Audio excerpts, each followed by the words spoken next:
Muy buenas noches, bienvenidos como todos los domingos a las 20 horas a Legítima Defensa Segunda Dosis. A todos los que nos acompañan por las diferentes plataformas les agradecemos. Les pedimos, si están en YouTube especialmente, que se suscriban al canal, que pongan me gusta, que hagan los comentarios en el chat y en el perfil de comentarios. Y por cierto, aquellos que puedan hacer donaciones, no importa el monto, ahí en el simbolito ese de billete de pesos que hay en el chat de YouTube, nos viene muy bien porque estamos recaudando para poder ampliar el proyecto para el año que viene, hacer 3 programas semanales de Legítima Defensa. Va a ser un año electoral, un año intenso y estamos en eso, ya lo tenemos definido, pero bueno, estamos juntando los fondos. Gracias, por cierto, a todos los que nos miran por UCL, en el 195 de DirecTV, en el 2 de Cablevisión, en el 2 de Flow, y gracias a todos y todas los que nos miran desde el exterior. En la noche de hoy vamos a conversar con el economista Pablo Ferreri, que lanza ahora el Espacio Socialdemócrata Amplio en los próximos días, que va a apoyar la precandidatura de Carolina Cose, y además es uno de los referentes económicos del Frente Amplio. Vamos a empezar un ciclo con referentes económicos de los diferentes sectores y corrientes del Frente Amplio para ver un poco cómo sería una economía de la izquierda en el caso de que le toque gobernar dentro de ya muy poco tiempo, porque estamos a 11 meses y pocos días de la primera vuelta electoral. Pero además vamos a conversar mucho sobre la figura de Danilo Astori, que falleciera este viernes, generando una inmensa ola de dolor, de tristeza y también de reconocimientos para una de las personas indudablemente más importantes de la historia de la izquierda uruguaya y, por qué no, de la historia nacional. Fue nada menos que quien condujo, lideró el equipo económico de los primeros 15 años progresistas, de los primeros 15 años de gobierno de la izquierda, con todos los resultados que muchas veces hemos destacado. Además fue un influyente dirigente político, fue senador, fue vicepresidente, fue ministro, fue hasta un influyente académico también, llegó a ser el decano más joven de la Facultad de Ciencias Económicas antes de la dictadura, fue destituido por la intervención, después volvió al cargo. En fin, su influencia en todas las áreas ha sido enorme. Falleció uno de los grandes líderes de la izquierda y hoy también, a lo largo del programa, vamos a ir conversando sobre qué y quién nos ha dejado. Vamos a la introducción y enseguida comenzamos con Legítima Defensa, Segunda Dosis.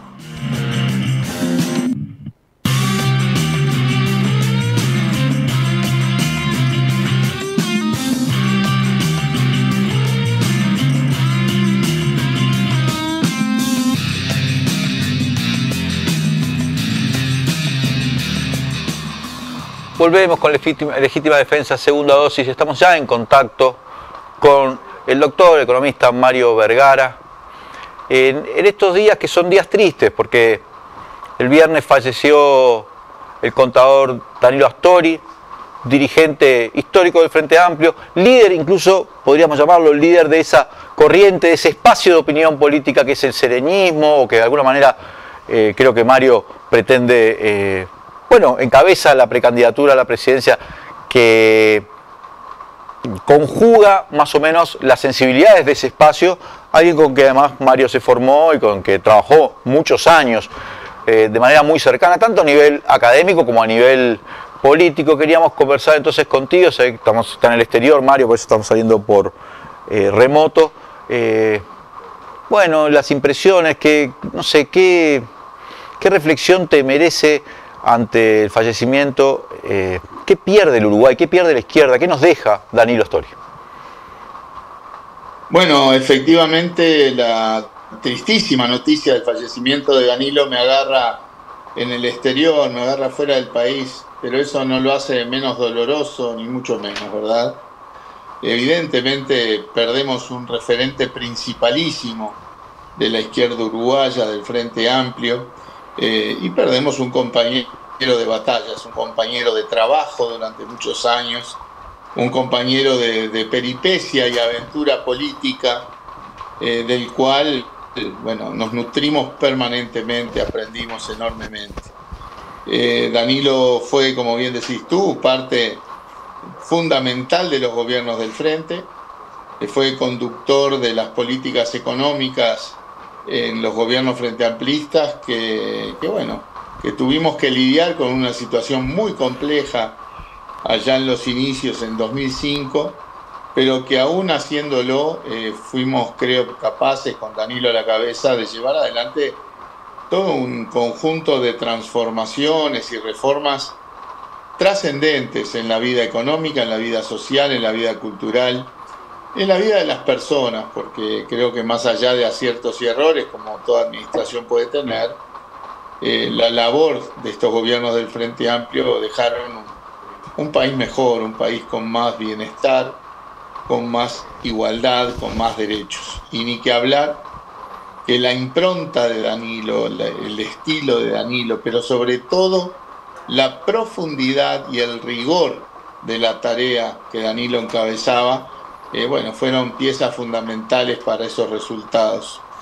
Danilo nos deja un legado, nos deja un compromiso, nos deja una obligación, que es justamente darle continuidad a ese enfoque de profundidad, de rigor, de inteligencia, a ese enfoque de diálogo serenista, de ser firme en las convicciones, pero también tener la capacidad de dialogar, de negociar, de llegar a acuerdos en aras de algo que apreció como nadie, que era la unidad del Frente Amplio.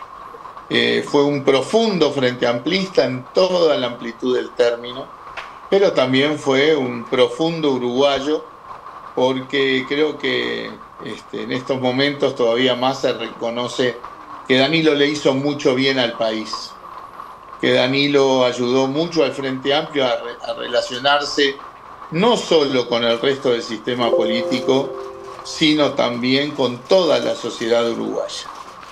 La verdad que es una pérdida muy fuerte que tenemos, es un dolor fuerte que no hace otra cosa que homenajear a un grande como fue Danilo Astori y comprometernos a seguir su legado, porque justamente el astorismo, hijo del sereñismo, ¿verdad?, fue fundamental para que hoy tengamos un país mejor, y tenemos que seguir en ese trillo, tenemos que seguir en esa aventura, en esa utopía. Mario, en el año 94, cuando Danilo, con un conjunto de compañeros y compañeras, creo que vos entre ellos, fundaron Asamblea Uruguay, ya hace casi 30 años, se transformó de hecho en el sector, como la sorpresa, un sector el más votado en ese momento en el Frente Amplio. Danilo hacía un planteo de que, bueno, la izquierda, a partir de lo que había sucedido en el mundo, en la izquierda, en el mundo, con la caída del muro de Berlín, con todo lo que conocemos, debía actualizarse. Él hablaba de actualización ideológica, renovación ideológica, eso tuvo muchos términos y han pasado muchos años. En buena medida, el Frente Amplio ha logrado gobernar en coexistencia bastante mancomunado diferentes sectores de la izquierda, ¿sí? Incluso, ¿quién hubiese imaginado en algún momento que Danilo podía ser el vicepresidente de Pepe Mujica o viceversa, ¿no? Si lo miramos es como caricatura, ¿no? Como que sus trayectorias. ¿Cuánto se debe el Frente Amplio de esa actualización ideológica en tu opinión o en la opinión de tu espacio? ¿Cuánto se ha avanzado? Y, o sea, ¿cómo sigue esto para la opinión que tiene ahora el sereñismo o el astorismo, si querés? Bueno, el papel de Danilo fue fundamental en ese proceso, porque Danilo tenía convicciones firmes, pero también tenía coraje político de llevar esas convicciones adelante, de dar la discusión, de dar el debate, de no concentrarse en el cálculo menor si eso implicaba rebajar un debate y una discusión política que era imprescindible para el Frente Amplio. La creación de Asamblea Uruguay fue un hito dentro del Frente Amplio. Yo no participé en el inicio porque justamente en esos años estaba viviendo en el exterior, estudiando en el exterior.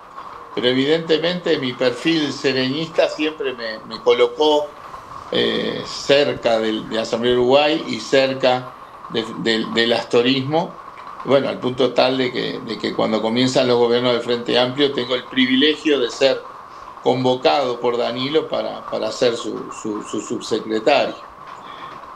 Creo que Danilo miraba bien el futuro de la misma manera que lo hacía Seregni. Cuando Seregni tuvo que salir de la presidencia del Frente Amplio en el año 96, también por sus principios éticos, también por su coraje político, Seregni inmediatamente lo que hizo fue crear el Centro de Estudios 1815, porque tenía la convicción de que el Frente Amplio iba en algún momento a ser gobierno y tenía que llegar a esa instancia con la capacidad de ser gobierno. Y eso pasaba en buena medida por abordar con profundidad y rigor, como decíamos hace un rato, los temas, y por tener una visión moderna de izquierda. Y creo que en eso Danilo tuvo una influencia muy grande en la discusión dentro del Frente Amplio, porque debíamos avanzar hacia una izquierda que mirara la realidad de frente, que dejara un poco en un segundo plano los eslóganes,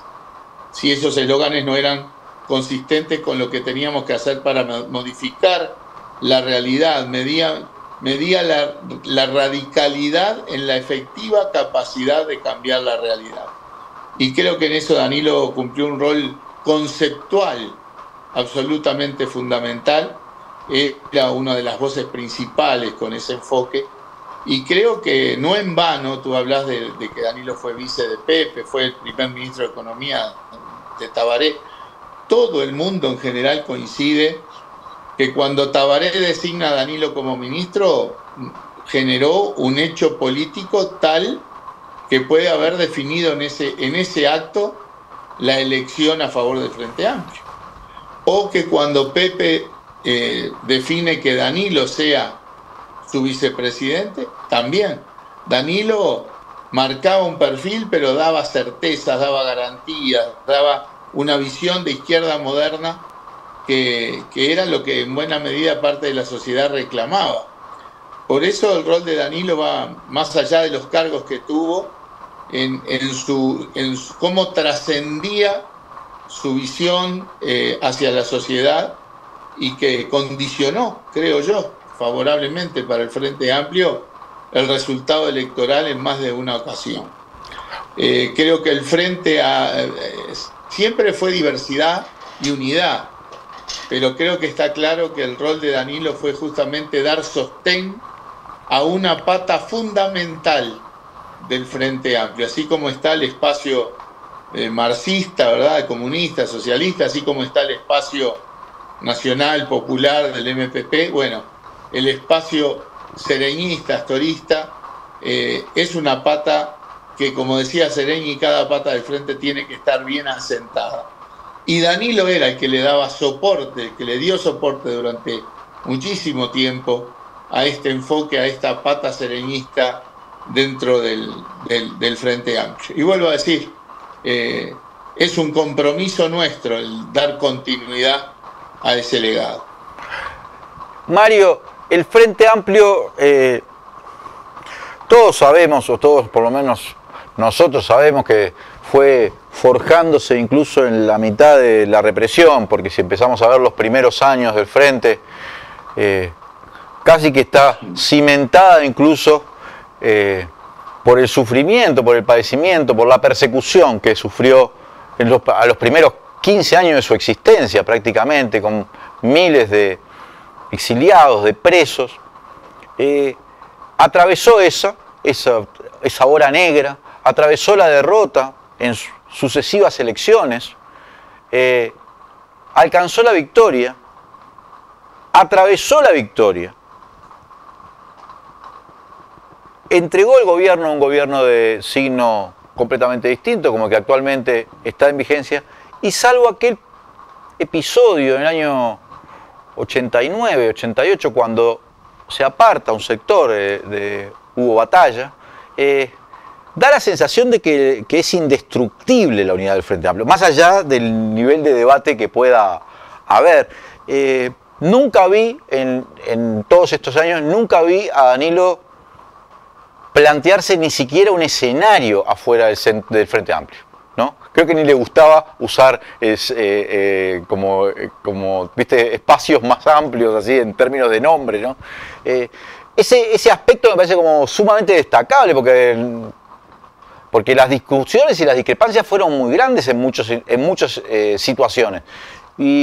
Y nunca había, y creo como que él siempre se planteó, no, esto es acá adentro, esta es la herramienta y así seguirá siendo. ¿Lo ves un poco así esto? Totalmente, y voy a agregarte un hecho que seguramente mucha gente recuerde, porque Danilo se sentía un gran frente amplista y eso estaba fuera de discusión.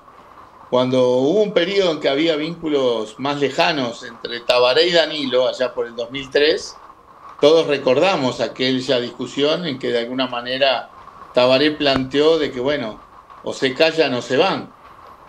Y Danilo tenía claro que no se iba a callar sus convicciones, que iba a dar siempre los debates, y sobre todo que nunca se iba a ir del Frente Amplio, porque sentía que no había nadie que fuera más frente amplista que él.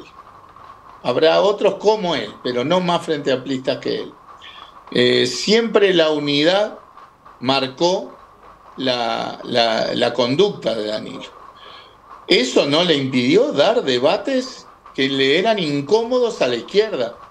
No impidió plantear cosas que le rechinaban al statu quo de la izquierda. Desde la década del 80, del 90, Danilo fue un gran forjador de la modernización de la izquierda uruguaya. Y eso solo es posible planteando debates incómodos, y Danilo lo hacía con coraje, con inteligencia, por supuesto, y bueno, me parece que eso lo hace también en un contexto, vuelvo a decir, de absoluto frente amplismo. Yo la verdad que en ese sentido tenía mucha admiración por ese perfil de Danilo, de dar sus batallas, pero de tener claro que la unidad del frente no podía ponerse en riesgo. Hay muchas anécdotas que me dejan claro ese punto, y es un poco como tú decís, ¿no? Danilo era frente amplista de pura cepa y de principio a fin, y no había discusión, discrepancia, momentos ríspidos, ordinarieces que llegó a recibir incluso en varios momentos, que le hicieran cuestionar su frente amplismo y su conducta, siempre mirando a la unidad del Frente Amplio. Mario, antes de cerrar este bloque, queríamos hablar contigo especialmente. También vamos a ir hablando en las próximas semanas con otros compañeros, compañeras, porque seguro que merece la reflexión, sobre todo, además del homenaje que se están desarrollando estos días. Pero es un legado, no es un legado de algo antiguo y que se quiso, es un legado que siguió intelectualmente activo, hasta escribiendo y hasta dando entrevistas hasta hace muy pocos días, ¿no? Quería plantearte, porque capaz que vos no lo ves, yo lo veía así, se lo dije alguna vez y él se reía, porque era un tipo que le gustaba las interpelaciones. Él fue un ministro, fue gestor, o sea, quiero decir, integró el Poder Ejecutivo indudablemente, pero era un gran polemista, era como un gran docente, ¿no? Con el PowerPoint metía miedo. ¿Te acordás que lo interpelaban y ya? Me acuerdo siempre una frase de Fernández Huidobro que decía, ya está, déjenla así, no digan más nada, ¿no? Porque era como medio alucinante esa capacidad que tenía en la polémica, con datos de un racionalismo a veces hasta abrumador. No sé cómo lo vivían ustedes, que fueron muchas veces jóvenes economistas que lo rodearon, porque muchos crecieron incluso un poco bajo su influencia, pero no sé cómo lo veías vos, así, en la más cerquita, la más cortita. Yo no lo tuve a Danilo como docente, porque yo ya había pasado la materia que Danilo daba cuando él volvió a la facultad. Pero claramente su perfil docente, la docencia era un aditivo, una herramienta que Danilo tenía para ser absolutamente contundente en las ideas, y en particular en el debate político, en las interpelaciones. Colectivamente preparábamos aquellas presentaciones con mucha información, pero con un hilo político, pero el hilo político partía del Danilo que se encerraba a escribir de puño y letra el hilo de lo que quería decir. Y el PowerPoint se conformaba a partir de ese hilo conceptual que Danilo pensaba y escribía, reitero, a papel y lapicera, ¿viste? De puño y letra. Danilo era muy contundente, muy contundente. Tú hacías referencia a una anécdota que es muy aleccionadora en eso y muy ilustrativa, que es un llamado a sala que se nos hace de la Comisión Permanente del Senado sobre la implementación de la reforma tributaria. Que bueno, se la hizo, si mal no recuerdo, el Partido Nacional, era Heber, y bueno, hay un planteo de Heber, eran temas instrumentales, realmente no tenía ningún sentido el llamado, ¿no? Pero bueno, ya fuimos con todo el bagaje de información que habíamos trabajado mucho en el Ministerio de Economía y en el BPS. Recuerdo que el compañero Ernesto Murro fue un pilar en ese proceso de implementación de la reforma tributaria junto con el Ministerio de Economía. Y te diría que, bueno, habla Heber, le responde Danilo, y la verdad que efectivamente no daba para más. Sin embargo, empezó todo un debates entre los legisladores que ya prácticamente no tenían nada que ver con el objeto de la convocatoria. No tenían nada que ver con temas de la implementación de la reforma tributaria. Entonces allá al final, Fernández Huidobro pide la palabra y recuerdo que dice, bueno, yo no pensaba hablar, pero claro, yo vi que el señor interpelante hizo su exposición y después vino la respuesta abrumadora del ministro y yo dije, ya está, pero bueno, se sigue dando este debate. Entonces, ahí Fernández Huidobro recordó el poema más breve de Juan Ramón Jiménez, que además recuerdo que dijo, lo ubican, Juan Ramón Jiménez, el de Platero y yo. Recomiendo su relectura, su lectura para algunos. Y el poema decía, no la toques más, la rosa ya está. No solamente él terminó su intervención ahí, sino que después de eso se borraron de la lista todos los que estaban para hablar. Y bueno, era un poco esa imagen también además de la picaresca del ñato, la imagen de que Danilo había sido totalmente contundente y realmente la cosa no daba para más. Pero Danilo sí iba a las interpelaciones con toda la energía, muy preparado, con buen apoyo de todo el equipo, pero con un hilo argumental que, te reitero, él escribía de puño y letra. Mario, una última que lo relaciono, porque creo que es necesario relacionarlo con los episodios que de algún modo se están viviendo en el Uruguay, pero en lo que fue finalmente la ley, bueno, sí, la ley de inclusión financiera, fue parte del proyecto de los planteos económicos que hizo la izquierda mientras gobernó, sobre todo en los últimos periodos, la necesidad de que Uruguay abandonara esas zonas como turbias de la economía, demasiada, ¿no? que hubiese como una trazabilidad del dinero, evitar que pudiera asentarse prácticas nocivas de la economía, propios delitos, porque estaba todo, no solo era que la gente tuviese la posibilidad de tener tarjeta de débito y todos pudieran tener una cuenta, también estaba evitar, por ejemplo, que se instalaran en el Uruguay las grandes mafias del narcotráfico, los grandes lavadores. O sea, había una vocación de eso. Y por eso te quiero preguntar, a la luz de los acontecimientos, porque es indiscutible que algo está pasando en el Uruguay en torno a esto, vamos a ver cuál sea su profundidad, y también es indiscutible que por lo menos en algunas iniciativas legislativas que tuvo este gobierno se retrocedió en ese plano. Recuerdo en la LUC la habilitación al uso de efectivos a montos muy altos. ¿Te parece que, bueno, quizás no es la oportunidad, pero me parece que es rescatar también un poco el pensamiento de Danilo en el sentido de, bueno, la economía tiene que tener también luz, digamos, transparencia, porque si no puede suceder cualquier cosa en otros planos, que no tiene que ver con los indicadores económicos, sino que pueden tener que ver con la seguridad pública, con el delito, con la corrupción, ¿no? La ética, la transparencia creo que caracterizaban a Danilo, ¿verdad?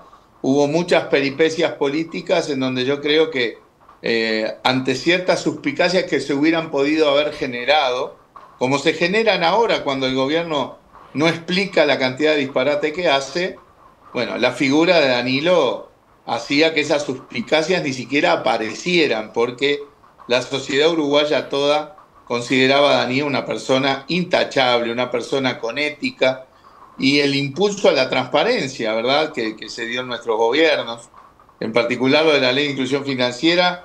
Recuerdo que Danilo era vicepresidente, empezamos a conversar mucho esto con Fernando Lorenzo, él del Ministerio, yo desde el Banco Central. Comenzamos a hacer presentaciones del tema antes de elaborar la ley. Después me tocó a mí presentar en el Parlamento en 2014 la ley cuando se aprobó. Y más allá de todas las ventajas de eficiencia y de equidad que generaba en el acceso a los servicios financieros, bueno, había un componente de transparencia de los flujos financieros muy importante. Efectivamente, en este gobierno se dio marcha atrás algunas de esas cosas, y en la LUC fue cuando se aprueba, por ejemplo, que se pueden hacer pagos en efectivo por montos que a esta altura están cercanos a los $150.000. Que nosotros decíamos, pero ¿quién tiene $150.000 en billetes de 20 abajo de la cama como para hacer una transacción? Seguramente no estaban pensando en las grandes mayorías nacionales. Y te digo, por ejemplo, ahora que apareció lo del caso Marcet y se vio qué propiedades y negocios tenía Marcet acá en la vuelta, y bueno, vos tenías autos de alta gama o algunos negocios de barrio y demás, seguramente ninguno de ellos superaba los 140 o 150.000 dólares. O sea que no descartaría que fueron adquiridos en efectivo en billetes de 20. Ni que hablar que Danilo tenía un componente de ética muy fuerte y un impulso a la transparencia, y esas de las cosas que tenemos que fortalecer en el Frente Amplio, ¿verdad? Recuerdo cuando tuvimos algunas cuestiones vinculadas a la ética en el Frente Amplio, Danilo tenía una postura también absolutamente inclaudicable, y bueno, también eso lo hacía objeto de admiración, ¿verdad? Así que bueno, eso profundiza así el dolor y la tristeza que estamos sintiendo en estos momentos, pero también profundiza el compromiso de dar continuidad a un legado, no solo por una cuestión conceptual, histórica, emocional, también porque es un legado que le hace bien a la sociedad uruguaya, como tanto le hizo bien Danilo Astori a la sociedad uruguaya. Muchas gracias, senador Mario Vergara, por habernos acompañado en este pequeño homenaje que queríamos hacerle a Danilo acá en Legítima Defensa, segunda dosis. El agradecido soy yo. Y gracias a todos y todas las que nos acompañan. Quédense ahí, váyanse sumando, vayan poniendo like, vayan haciendo donaciones los que puedan. Recuerden que queremos el año que viene hacer 3 programas. Les recuerdo también que está abierta la posibilidad de sumarse a la excursión que haremos a norte de España y Portugal en mayo, junio de 2024. Pueden hacerlo ahí, averiguar toda la información en el 092-982-986. Los que arrancamos de una manera inusual el programa porque los acontecimientos y porque el fallecimiento de Danilo Astori lo merecían. Gracias a todos los que están ahí. Vamos a un corte. Enseguida volvemos con más Legítima Defensa, segunda dosis. En Uruguay desde siempre está Caribe con K. Salís a comer y está Caribe con K. Te vas para afuera y está Caribe con K. Te das un gustito y está Caribe con K. Vas a ver una peli y está Caribe con K. Vas a Macromercado y... pero acá sí es negocio. chocolate por la noticia. Vas a Macromercado. En Uruguay desde siempre decimos que todo está Caribe con K.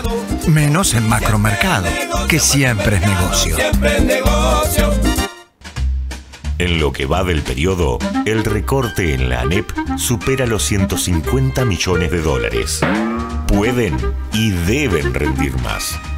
Que no te recorten el futuro. FENAPES.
El Ministerio de Industria, Energía y Minería aprobó el decreto 242/23 que modifica el reglamento de mercado mayorista de energía eléctrica. Habilita que los grandes clientes de UTE puedan comprar la energía a generadores privados, creando un subsidio millonario a los grandes empresarios, pérdida que asumirá UTE. La cuenta es sencilla, lo pagaremos todos y todas en las tarifas residenciales, pequeños productores y comerciantes. La tarifa eléctrica sigue siendo injusta, bajarla es posible. AUTE PIT-CNT.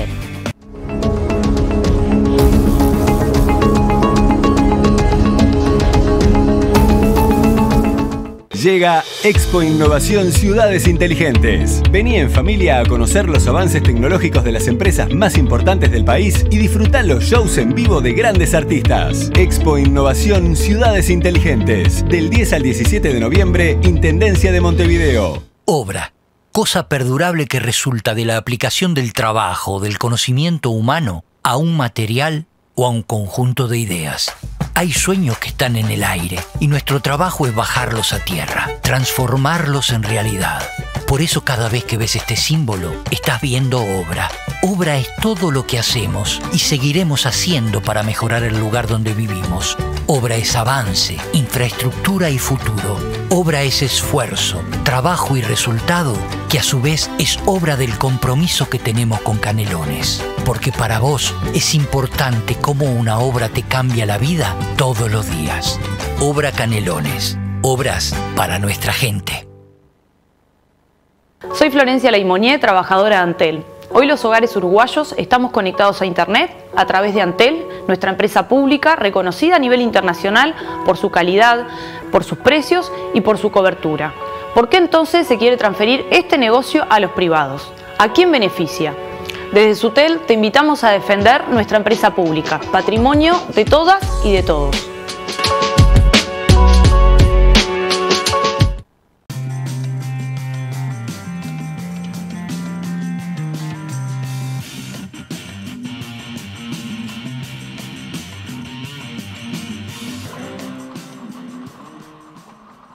Volvemos con Legítima Defensa, gracias a todos y todas los que nos están acompañando.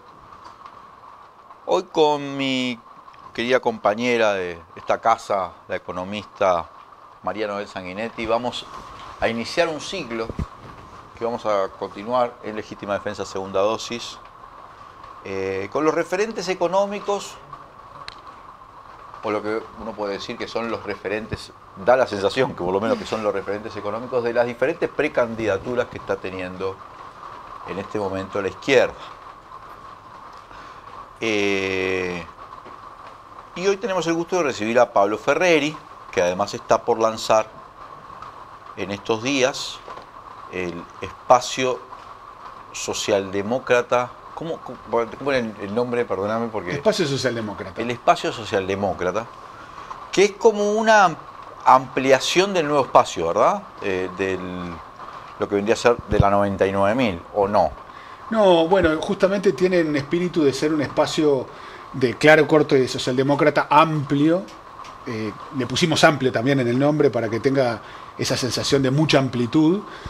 Vamos a converger ahí muchas compañeras y compañeros, algunos sectores que se van a integrar, entre ellos el nuevo espacio, que es un sector con mucha tradición, con mucha historia, que integra la mesa política del Frente Amplio, tiene una estructura nacional, pero el nuevo espacio sí va a ser parte de algo más grande, más amplio. De un espacio más, como dice su nombre, amplio y socialdemócrata. Queremos integrar allí también varias generaciones, hay gente con mucha trayectoria política, gente más joven y gente, yo siempre juego con el término sub-40, pero tenemos muchos profesionales muy bien formados, porque creemos en hacer política con rigurosidad. Hay que tener ideas claras y poder defenderlas con sustento técnico, ¿no? Esa mezcla de rigor técnico para poder hacer mejor política, que es en definitiva lo que marca el rumbo.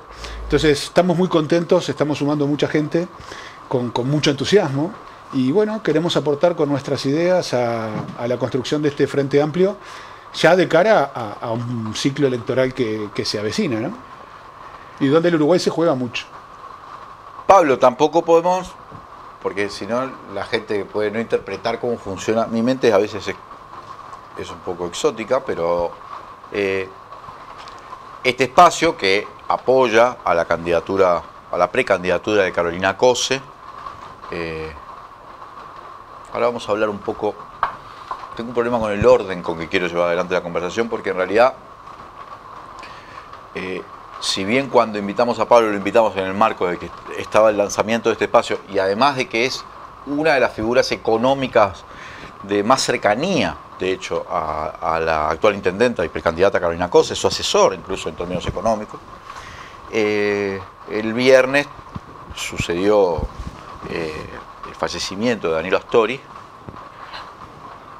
uno de los líderes históricos del Frente Amplio e indudablemente el líder de la política económica del Frente Amplio durante los 15 años que el Frente Amplio gobernó, y donde vos trabajaste muy cerca de Danilo durante muchísimos años. Entonces me parece que lo mejor es iniciar preguntándote un poco qué nos deja Danilo, qué significa esta pérdida para el Uruguay y para la izquierda, y también para vos mismo, Pablo. Sí, el viernes fue un día de una gran conmoción para mí en lo personal y creo que para todo el Uruguay, ¿no? Danilo es una de esas figuras políticas que trasciende las fronteras partidarias.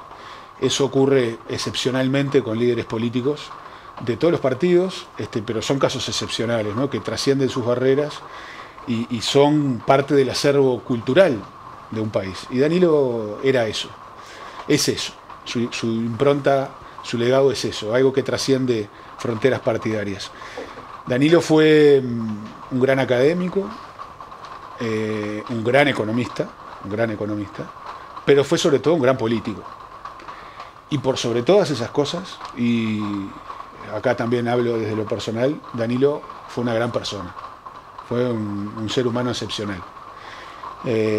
Alguien que predicó con el ejemplo, porque las enseñanzas a veces se pueden transmitir en vía oral, se pueden dejar documentos escritos, libros, etcétera, pero Danilo aplicó rigurosamente cada día de su vida la ética de la responsabilidad, que aprendió con Seregni. Danilo era Seregni.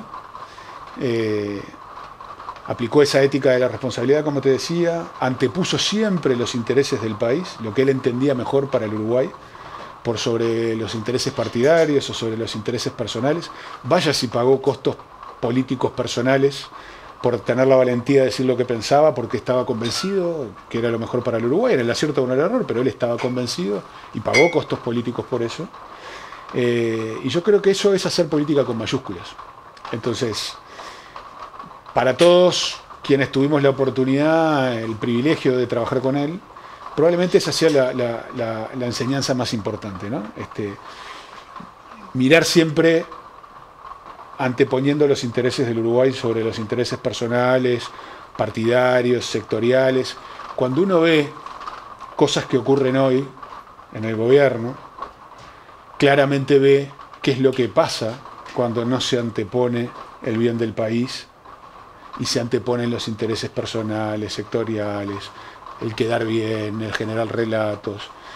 Terminan mal esas historias. Entonces, creo que hay una enorme elección de vida de Danilo, con décadas al servicio público, dedicadas al servicio público, que nos enseñan esas cosas, ¿no? Y sobre la economía, algo que para mí es muy importante, Danilo no concebía la economía como una actividad autónoma o descolgada de la realidad, algo que se hiciera como un mero ejercicio administrativo. La economía la concebía Danilo como una política pública al servicio de mejorar la calidad de vida de la gente. Y por lo tanto el enfoque es absolutamente distinto. Hoy tenemos una ministra, por ejemplo, que dijo al inicio de su gestión: a mí me tienen que evaluar por la inflación y el déficit fiscal, cuando en realidad un ministro de Economía hay que evaluarlo por cómo mejoró durante su gestión la calidad de vida de la gente, cómo evolucionó el salario, cómo evolucionó la pobreza, cómo evolucionaron los ingresos de los hogares, cómo la gente vive mejor o vive peor luego de tu gestión. Bueno, esa era la preocupación central de Danilo. Entonces, ojalá el Uruguay pueda, más pronto que tarde, recuperar esa mirada de la política económica, esa ética de la responsabilidad en el ejercicio del gobierno y esa fraternidad con la cual Danilo trataba a todos con quienes hacía política, en definitiva. Y a los frente amplistas, bueno, qué decir, fue uno de los pilares del Frente Amplio durante décadas. Yo creo que Danilo encarnaba lo mejor de la esencia frente amplista, ¿no? Un entrañable compañero, muy fraterno, muy plantado en sus convicciones, con mucha rigurosidad. Había que tener argumentos sólidos para discutir con Danilo. También lo teníamos que tener quienes trabajábamos con él. Había que estudiar mucho y preparar muchas de las cosas para resistir las conversaciones de trabajo con Danilo, y eso nos hacía a todos mejores. Entonces yo creo que esa apuesta por la excelencia, esa fraternidad y esa actitud tremendamente unitaria que tenía en Danilo dentro del Frente Amplio, creo que también nos marca el camino como Frente Amplista, ¿no? Quiero decir una cosa, antes de iniciar este otro aspecto de la charla que queríamos tener contigo, Pablo, con María Noel también, pero que a mí me parece sumamente destacable, porque los que conocimos a Danilo, vos trabajaste con él, yo lo conocí, tuve la posibilidad de entrevistarlo, polemizar. Hay un aspecto que es un saldo, que está por fuera de las palabras que pueden decir los políticos, los periodistas, los analistas, los académicos. Danilo fue un grande en todas sus áreas, fue como académico fue el decano más joven de la Facultad de Ciencias Económicas, ¿no? Como economista era un docente notable, profesor titular, cualquiera que haya, daba clases de economía a la sociedad entera, ¿no? Era ir a una interpelación y como político también es discutir hasta como bolso, era un gran bolso, vos que ya ahí nosotros estábamos demasiado bolso. Yo diría que la única faceta en la cual Danilo perdía la línea era hasta babosón. Era muy bueno. Conmigo tenía más coincidencia. Contigo sí. Ahora, hay un saldo, que es el saldo de la sociedad, que yo lo estoy viendo, lamentablemente lo hemos tenido que ver en estos últimos años con el fallecimiento de Tabaré en 2020 y con el fallecimiento reciente de Mariano Arana, ¿no? Que es notable lo que la gente los quería, ¿no? La gente de todos lados, no te estoy hablando solo del Frente Amplio, la sociedad. Estamos hablando siempre de exequias multitudinarias, de redes sociales inundadas de mensajes de condolencia de todo el mundo. Estamos hablando de los grandes líderes del Frente Amplio. También Arana podría colarse dentro de esa lógica de los grandes líderes. Probablemente un tipo que es Montevideo, ya a esta altura es muy difícil. Y es impresionante, eso es un saldo también. Ese es un saldo, que es el cariño de la gente. El cariño, el respeto y hasta el respeto de tus propios adversarios, ¿no? Que no es nada común en el mundo. Tiene algo que ver con el Uruguay, eso, que creo que en el Uruguay hay todavía sobrevive cierta cultura de tolerancia, pero bueno, que se lo ganaron a pulso. La gente los quiere porque los recuerda porque gracias o durante los momentos en que les tocó gobernar, la gente sintió los resultados, ¿no? Y eso no es poco, no es poco, ¿no? Para mí eso es un hecho significativo. No quiero dejar de mencionar algo que tú decías del tema a nivel de la Facultad de Ciencias Económicas y Administración. Danilo fue el decano más joven de la universidad, marcó décadas de formación de economistas y todos los que empezaron por Estructura Económica Nacional, por el Plan 60 y después el Plan 66 y después en lo que fueron las generaciones posteriores, pero fue un rol determinante en lo que fue la vuelta de la facultad en la apertura democrática y la reconstrucción de la universidad, que nuevamente fue decano junto con Juan Carlos Din, que creo que a nivel económico, bueno, como docente nos marcó a todos, nos marcó en nuestra formación, en nuestro pienso de la economía, y bueno, compartir los pasillos de la Facultad de Ciencias Económicas como de estudiante y desde docente, bueno, no va a ser lo mismo, ¿no? No, indudablemente. Pablo, se rodeó de gente muy joven, de economistas muy jóvenes, o de toda una generación, bueno, vos incluido, son menor que yo. Pablo es menor que yo.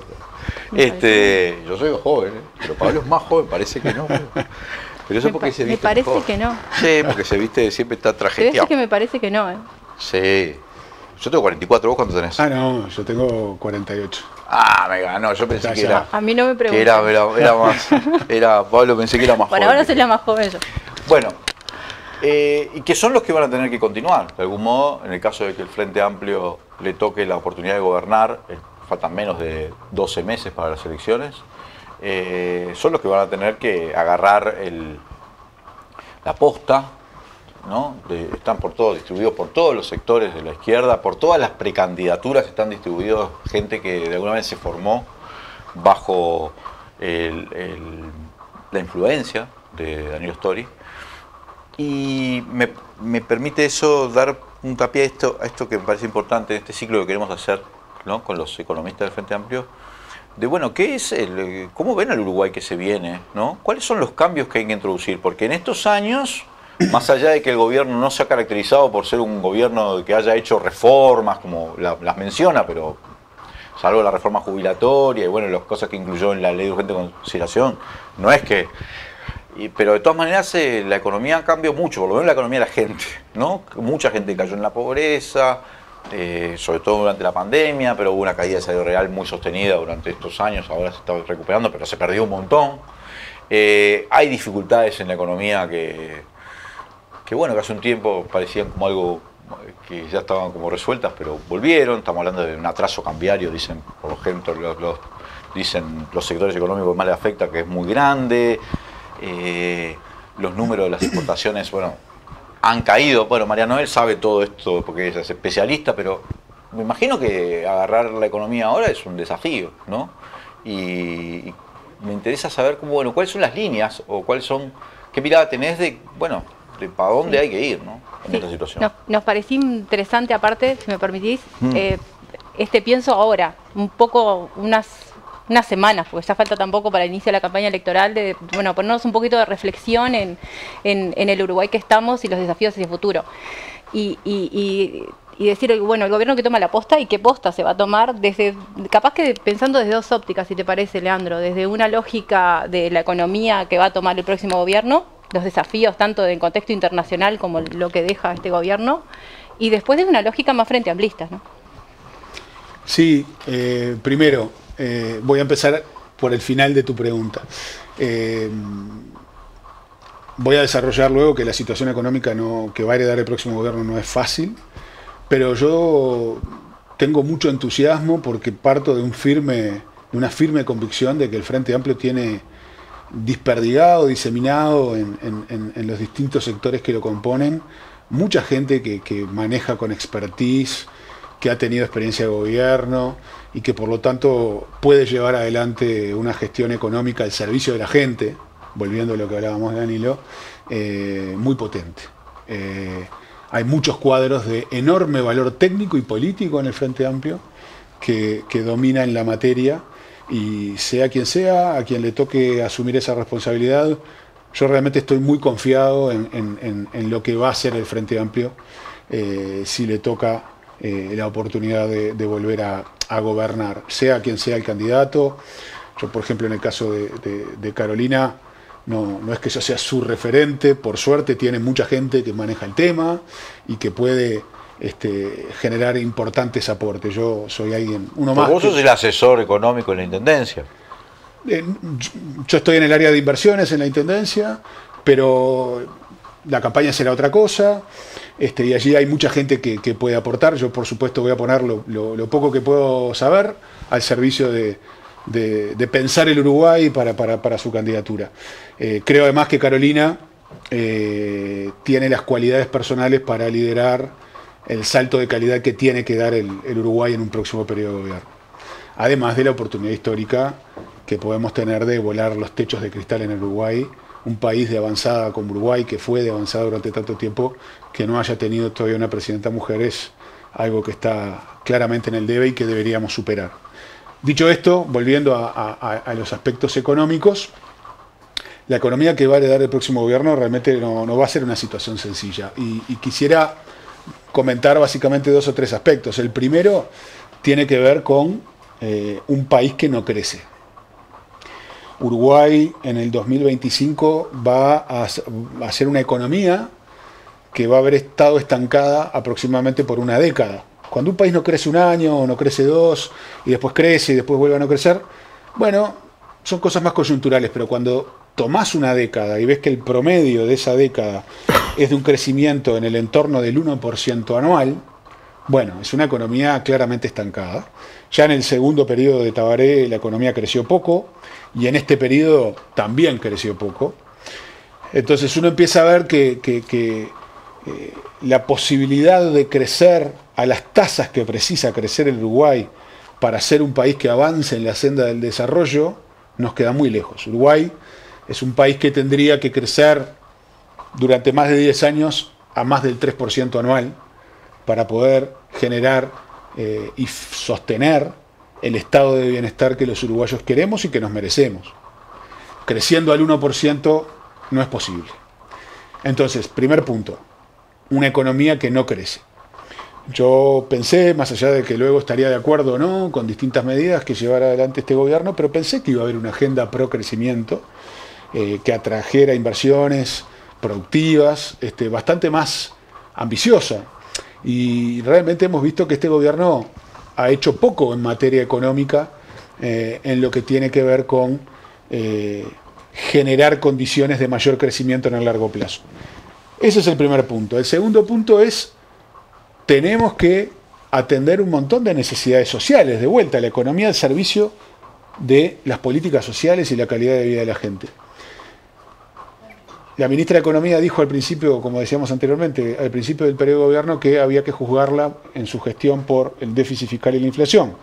¿Qué está pasando con la situación fiscal que va a heredar el próximo gobierno? Hoy tenemos niveles de déficit fiscal iguales a los que tenía la economía uruguaya cuando terminó el periodo del Frente Amplio. Recordemos, Leandro, y María Noel se acordará muy bien, que en la campaña electoral pasada, quienes estaban en la oposición y hoy están en el gobierno, decían que la situación fiscal del Uruguay era un desastre con la gestión del Frente Amplio. Teníamos un déficit fiscal del entorno del 4%.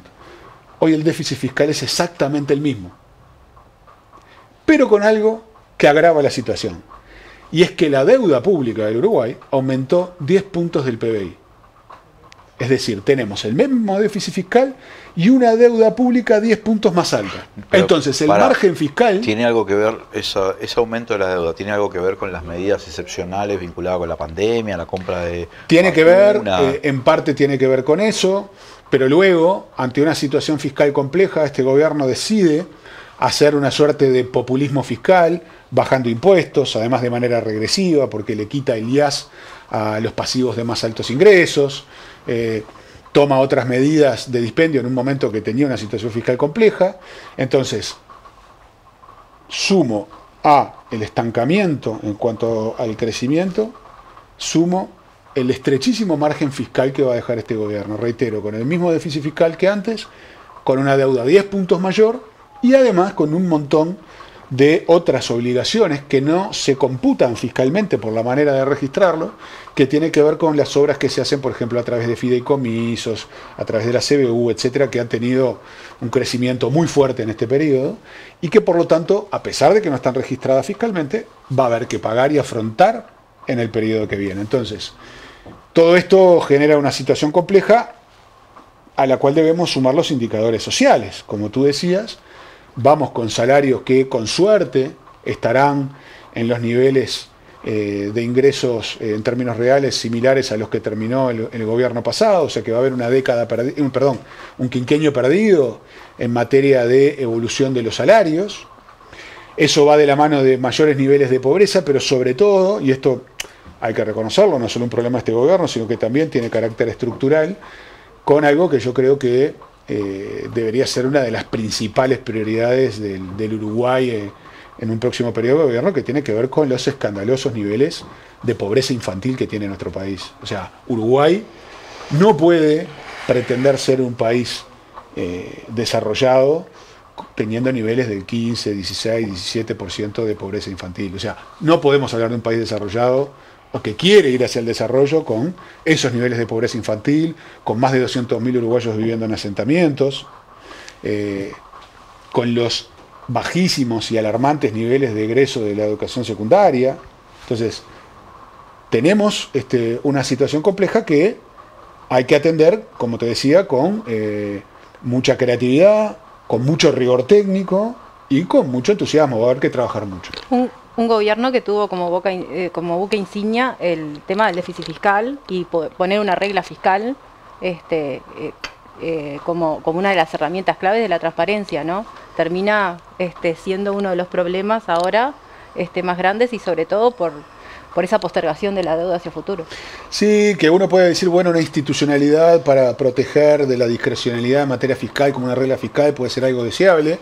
El problema es después cumplir la regla, para no aburrir en términos técnicos. Esa regla fijaba topes de gasto en función del crecimiento potencial de la economía uruguaya. Es decir, si el crecimiento potencial es tanto, podés gastar hasta tanto. ¿Qué pasó? De buenas a primeras, de un año al otro, el crecimiento potencial de la economía uruguaya pasó de ser un 2% a ser un 2,8%. Nadie se explica cómo el lunes era 2% el crecimiento potencial y el martes era 2,8%. Realmente son cosas que... ¿Y qué implica eso? Bueno, como el crecimiento potencial no es 2, sino es 2,8, lo que puedo gastar sin incumplir la regla es más. Y eso habilitó a una expansión del gasto. Porque si hubiera mantenido el nivel del 2, incumplía la propia regla fiscal que ellos mismos se fijaron. Son esas trampitas... Eso es como decía Damiani, ¿no? Los números no mienten, los que mienten son los que hacen los números. Y bueno, yo en este caso no quisiera ser tan duro como el glorioso contador, pero claramente hay inconsistencias que nos cierran y por lo tanto, te reitero, nos hacen llevar a una situación compleja. Pero acá lo importante es tener muy claro, muy bien diagnosticado el punto de partida que vamos a tener, con muchas necesidades además, porque por ejemplo, en materia de educación, nos prometieron 130 liceos, nos prometieron una gran reforma educativa. Estamos viendo que por primera vez en la historia del Uruguay la educación pública y la ANEP fue utilizada para generar una candidatura a la presidencia, con lo cual se politiza absolutamente la educación y vemos que la reforma no tiene demasiada habilidad. Uruguay precisa una reforma educativa que requiere gestión, requiere programa y requiere recursos. Si falta una de las tres patas, la reforma no va a ser exitosa. Uruguay hoy, a pesar de los aumentos de presupuesto que se dieron en los gobiernos del Frente Amplio y con algunos descensos presupuestales que hubo en este periodo, sigue estando muy lejos de la inversión en educación que tienen los países desarrollados. Y eso lo podemos ver cuando vemos la inversión en educación sobre el PBI, pero hay indicadores un poco más sofisticados como el gasto por alumno sobre el PBI per cápita, y todavía nos da más lejos de los países desarrollados. Entonces, Pablo, todo eso es el punto de partida. Pero lo más lindo es hablar de, bueno, ¿cómo remontamos? Pero eso lo vamos a hacer en el próximo bloque. Vamos a ir a un corte y enseguida volvemos con más Legítima Defensa, segunda dosis. En Uruguay desde siempre está Caribe con K. Salís a comer y está Caribe con K. Te vas para afuera y está Caribe con K. Te das un gustito y está Caribe.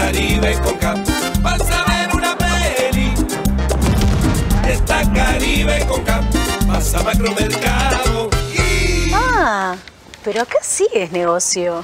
Chocolate por la noticia. Vas a Macromercado. En Uruguay desde siempre decimos que todo está Caribe con K. Menos en Macromercado, que siempre es negocio. Siempre es negocio. En lo que va del periodo, el recorte en la ANEP supera los 150 millones de dólares. Pueden y deben rendir más. Que no te recorten el futuro. FENAPES. Firma Digital Habitat es una plataforma para que todos los usuarios puedan subir, firmar y enviar documentos con la misma validez que la firma presencial, garantizando que todos son quienes dicen ser. Solicitala sin costo en nuestra web e identificate por única vez en cualquiera de nuestros locales para poder firmar desde donde estés. En Habitat, hoy más que nunca, te hacemos la vida más fácil. Si pagaste algo con los puntos de tu tarjeta y sentís que eso ya te pasó, es porque estás usando el programa Brow Recompensa. Es muy fácil. Con cada compra con tu tarjeta Brow Recompensa Mastercard, sumas puntos. Cada punto acumulado equivale a $1 para pagar lo que quieras. Descarga la app y activa el programa Recompensa, el único con el que sumás puntos con todas tus compras nacionales e internacionales y los débitos automáticos asociados a tu tarjeta. ¿Tenés Brow Recompensa? Usala para todo.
Llega Expo Innovación Ciudades Inteligentes. Vení en familia a conocer los avances tecnológicos de las empresas más importantes del país y las conferencias y charlas de especialistas en ciudades inteligentes. Expo Innovación Ciudades Inteligentes. Del 10 al 17 de noviembre, Intendencia de Montevideo. Soy Micaela Martínez, trabajadora de Antel. Nuestra empresa pública, Antel, invierte millones de dólares y los destina a rentas generales. ¿Qué significa esto? Significa que aporta a salud, a vivienda, a educación, entre tantas otras cosas. Fundamental, ¿no? Hoy por hoy, nuestra empresa, con esos millones de dólares, paga favores a medios de comunicación privados. Esto no puede seguir sucediendo. Desde Sutel te invitamos, una vez más, como ya lo hemos hecho tantas veces, a seguir defendiendo nuestra empresa pública, a defender Antel, pública, de todos, de todas y estatal.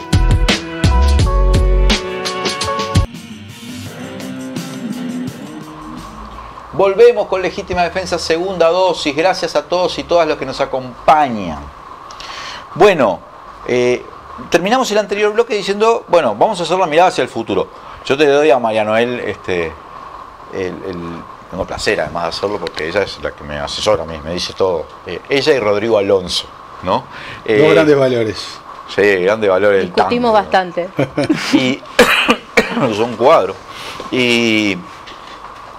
Y le doy la derecha, yo nunca doy la derecha, yo siempre doy la izquierda, pero... no me dé la derecha así a mí porque... Para empezar a hacer las preguntas, hay que hacer las preguntas correctas, porque tenemos esto, un ratito, para tratar de dar, por lo menos grandes así, a brocha gorda, si querés, pinceladas sobre cuáles son las medidas, o cuáles son las cosas que la izquierda se tiene que plantear en un próximo gobierno. Yo te dejo una que quizás sea para el final, pero yo creo que a partir de todo esto que ha surgido con los casos Astesiano, Marcet, toda esta sospecha de infiltración del narcotráfico, eso, hay que volver a los mecanismos aquellos, por lo menos de la inclusión financiera, porque los retrocesos esos que se hicieron en esos términos, dejaron, para mí el Uruguay está pegado en el mundo, ha quedado pegado, y esas cosas también hacen a la política económica. Pero dale, Manu. Primero que nada, tocaste un tema que yo iba a dejar para el final, pero que me parece importante hoy tenerlo en cuenta, que es primero que nada, y lo sacamos en la revista, que hace muchos días que no hablamos de economía. Hace muchos días que no hablamos de economía porque toda esta situación política, institucional nos ha afectado enormemente. Entonces, de alguna forma la reflexión que nos lleva es que si será importante un gobierno transparente, un gobierno sin estos tipos de problemas, porque te sacan el foco total de la gestión. Entonces, te lleva demasiado tiempo desde el Ejecutivo, desde el Parlamento, desde el sistema político en general, y eso tiene que ser una preocupación en términos de gestionar una economía con sus dificultades. Entonces, me parece que vos con tu experiencia en el Ministerio, en la DGI, en el Gobierno, debe ser bien importante esta situación que nos toca. Nosotros sacamos en Caras y Caretas una columna donde decíamos, estamos con un problema de déficit fiscal, estamos con una cantidad de temas, pero hace 2 semanas que de economía no se habla porque, bueno, el centro y la preocupación es otra. Y ahí me lleva a una segunda reflexión, que es decir, bueno, de acá a una próxima administración, independiente de quién sea la próxima administración, qué difícil es retomar un gobierno después de toda esta crisis, ¿no? Porque hay que levantar después un Ministerio de Economía, hay que levantar una Cancillería, el día después es todo un desafío. Eso desde la relevancia que tiene la política económica y todos los temas que pueden afectar una gestión de gobierno de esta magnitud, más allá de lo que ha trascendido internacionalmente. Pero ese era un primer tema que nos parecía interesante hoy, poder conversar de acá hacia lo que va a ser el pienso de una campaña electoral, de un programa de gobierno y los desafíos que tiene hoy poder definir esas prioridades y bueno, pensar un... Sí, la institucionalidad de un país es fundamental para poder sobre ella construir bases sólidas para avanzar hacia el desarrollo. Cuando de manera sistemática ocurren episodios que laceran la calidad institucional de un país y por lo tanto también erosiona su credibilidad hacia adentro y hacia afuera, termina siendo un problema. Cuando esto ocurre una vez, bueno, puede ser anecdótico, un poco más de problema, un poco menos, pero cuando se encadenan de manera sucesiva tantos hechos, no terminamos de salir en uno que nos metemos en otro. Pasamos de Astesiano a lo de Irene Moreira, pasamos de lo de Irene Moreira a lo de Penades, pasamos de lo de Penades a lo que tiene que ver con el caso Marcet, pasamos a ver a que se le oculta información a la justicia de manera deliberada. Bueno, podría poner muchos otros casos, pero por nombrar solamente algunos, y mencioné el caso Penades no por lo aberrante de que puede ser una situación personal, sino también luego por el esquema paralelo de investigación que se armó. Entonces, todas cosas que dañan, reitero, laceran la institucionalidad y la credibilidad de un país. Todo eso debilita las bases sobre las cuales construir políticas públicas. Entonces, eso es un problema no solo de la economía, sino de la sociedad uruguaya en su conjunto, que puede ser realmente muy grave. Y por lo tanto hay que restaurar esas cosas, por la credibilidad frente a la ciudadanía y también por la imagen que da el Uruguay en el mundo. Leandro lo decía, yo creo que hoy la imagen de Uruguay está dañada. Sin o sea, no nos podemos poner alarmistas, pero claramente no es lo mismo aparecer en los diarios internacionales, en el New York Times, en el País de Madrid, porque sos el primer país en llevar adelante políticas antitabacos tan fuertes que te hace tener un juicio con Philip Morris y ganarlo, a aparecer porque tu guardaespaldas tiene montada en la oficina, en la torre presidencial, una oficina para hacer un esquema de corrupción, o porque se juntan ministros y asesores para ocultar la información a la justicia. No es lo mismo aparecer por un tema que por el otro. Entonces, la calidad institucional es un punto importante que va a haber que trabajar y preocuparse mucho por restaurarla. En segundo lugar, hablábamos de los problemas que tienen que ver con crecimiento, déficit fiscal, necesidades en políticas sociales, como por ejemplo el caso mencionábamos de la educación, y un enorme atraso cambiario, que no lo mencionamos en la parte anterior, pero que lo pongo también hoy como un problema para todo el sector productivo y exportador del Uruguay. Es un problema enorme. sobre estas bases, bueno, hay que empezar a trabajar. Y podemos hablar de políticas concretas, ahora podemos mencionar algunas, pero antes que eso, y como homenaje a Danilo, no podríamos hacer otra cosa que seguir sus enseñanzas. Primero que nada hay que marcar un rumbo. O sea, no podemos tener un conjunto de medidas que se vayan acumulando en una bolsa porque sí, sino que tiene que haber un rumbo estratégico que vertebre, que estructure toda la propuesta económica y social de un gobierno. Y ese rumbo estratégico tiene que ver con volver a poner al Uruguay en la senda del desarrollo. Y lo primero que tenemos que decir es qué entendemos por desarrollo, para que eso después derive en políticas concretas. Ese desarrollo para mí tiene 4 pilares fundamentales. Si me permitís, Pablo, yo creo que un programa de gobierno, y desde el punto de vista del construir políticas, no es un 2025-2030, sino que es un 2030. Es como ven el Uruguay 2030. Y ahí me imagino que vos vas con los 4 pilares esos que... Sí, yo creo que incluso es más de largo plazo. Poner al país en la senda del desarrollo es un objetivo que de largo aliento. No se transita de un día por el otro. Y en esos pilares para mí tiene que ver primero con crecimiento económico. No hay desarrollo sin crecimiento económico. Por lo tanto, políticas que alienten el crecimiento económico en un país que está estancado hace una década son fundamentales. Ahora, el crecimiento económico es condición necesaria, pero no es suficiente, no alcanza. Y por lo tanto, ese crecimiento económico, y acá es donde la mirada de izquierda se diferencia de un gobierno herrerista como el que tenemos, es que ese crecimiento económico tiene que ir de la mano de mayores niveles de equidad y de justicia social. No hay crecimiento económico que le sirva a la sociedad si no va de la mano de políticas que hagan que esa prosperidad sea compartida. En tercer lugar, tiene que haber más y mejor ejercicio de derechos, porque si hay crecimiento económico, si hay más redistribución, pero no se plasma en que los ciudadanos ejercen mejor sus derechos, al final del día es inocua la mejora. Si no se traduce en una mejor educación, si no se traduce en un mejor acceso a la salud, si no se traduce en mejores condiciones laborales, bueno, no sirve de nada, no hay desarrollo.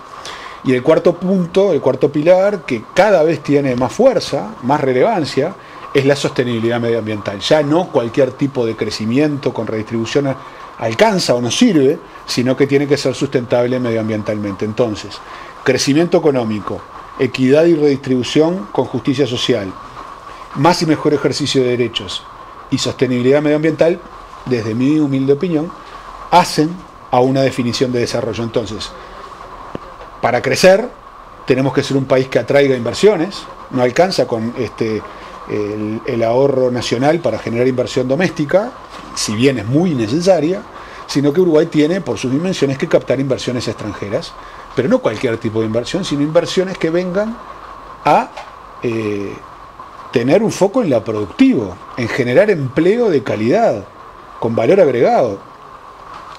Y ahí Uruguay tiene un problema por delante muy importante que yo no he visto este gobierno ponerlo arriba de la mesa con la urgencia y la gravedad que tiene. Los cambios tributarios globales hacen que todos los esquemas de promoción de inversiones sustentados en los beneficios tributarios están bajo amenaza y pueden desaparecer en los próximos años. Uruguay tiene que ponerse a mirar con mucha fuerza qué va a ofrecer, qué atractivos va a ofrecer para erradicar inversiones en nuestro país. ¿Por qué van a venir los inversores a Uruguay? Bueno, es un enorme desafío. Yo creo que ahí Uruguay tiene que ampliar y potenciar su matriz productiva.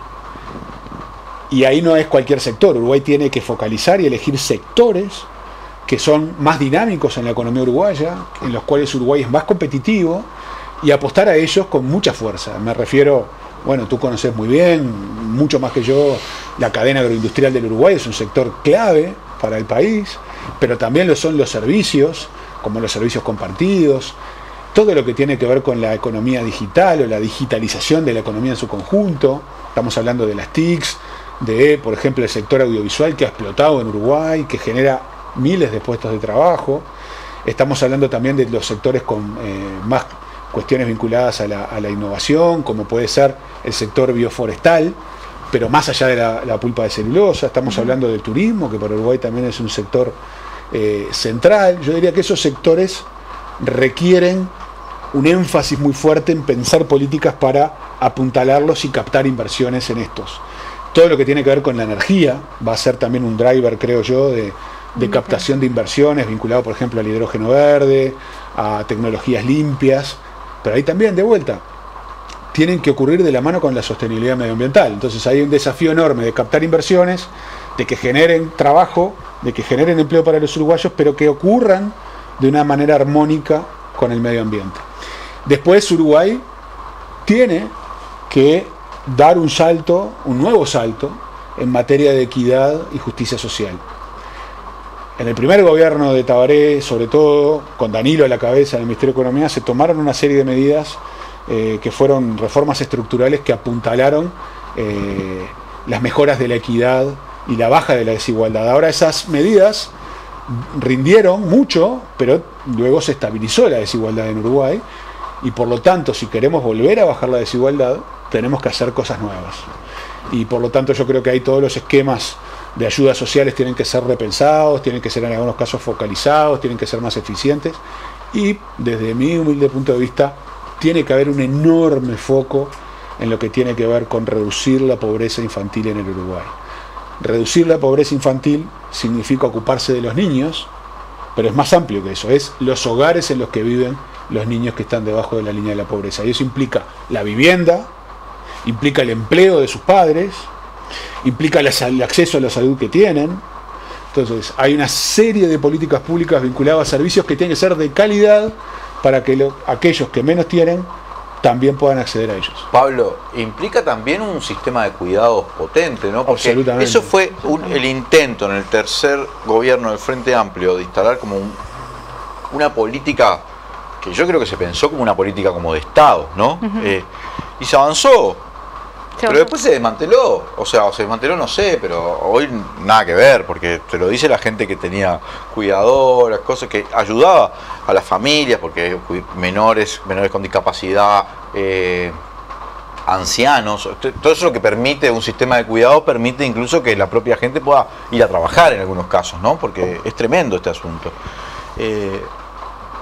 O sea, era una iniciativa que estaba buenísima y se fue desmantelando, ¿no? Y que además tiene otras connotaciones que no son menores. Además de la relevancia del sistema de cuidados para diversos grupos poblacionales, porque también tiene que ver con la transición poblacional y tener una población altamente envejecida y atender grupos, también desde el punto de vista del empleo, el sector cuidados hoy tiene un desafío enorme, pero tiene un potencial enorme de crecimiento y donde cuando estamos hablando de la nueva realidad del trabajo, también es uno de los sectores que puede ser de crecimiento en el empleo, que es otro de los temas que sin duda Pablo va a haber que tener una fuerte preocupación, porque si bien los números generales de empleo no están dando mal, tenemos un tema de calidad en el empleo y también de enfocar las políticas en el nuevo mundo del trabajo, que es una realidad que nos está invadiendo. Sí, además yo creo que ese es un punto a tener por muchas razones. Pongo otra arriba de la mesa.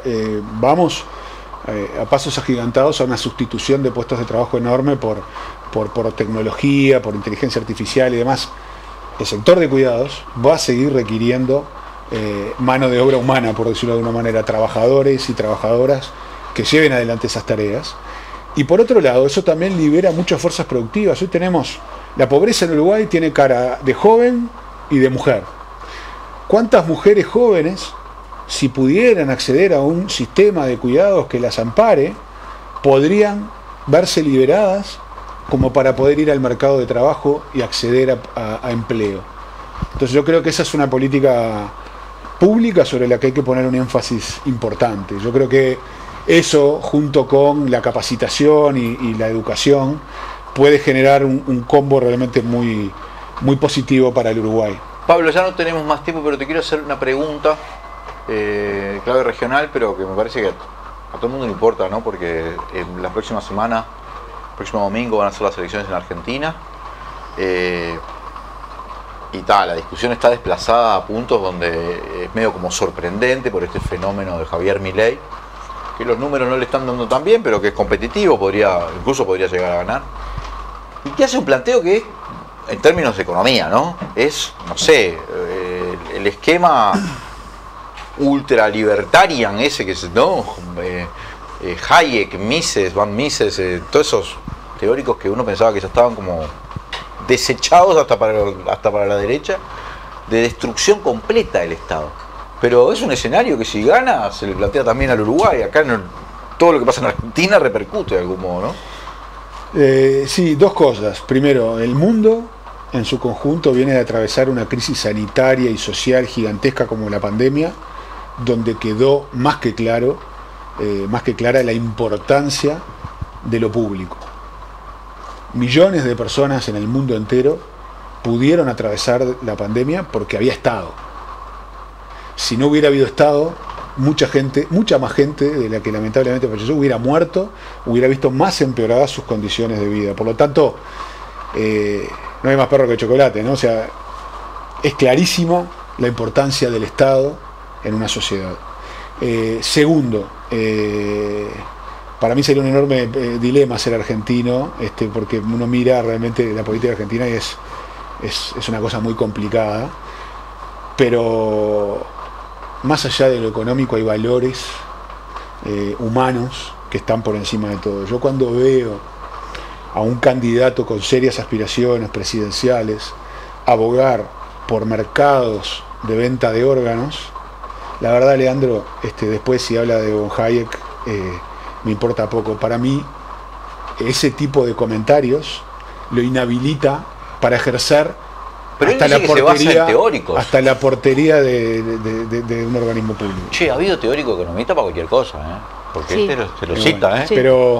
Pero también realmente hay mucho economista que ahora está con datos, con análisis, destruyendo mucho de los disparates que se están escuchando. Acaban de firmar 100 economistas de porte mundial, premios Nobel incluidos, una carta alertando del peligro y el riesgo que implica Milei. Pero reitero, hemos escuchado tanto disparate, cosas que a mí me producen como persona escalofríos, que lo inhabilita a seguir siendo escuchado, ¿no? Entonces lo económico queda en un segundo plano. Ojalá que sea lo mejor para un pueblo que todos queremos. Creo que no va a ganar, pero te lo dejo para eventualmente si gana. Si gana, el Uruguay que le toca al Frente Amplio va a ser el Uruguay en un contexto donde eso existe.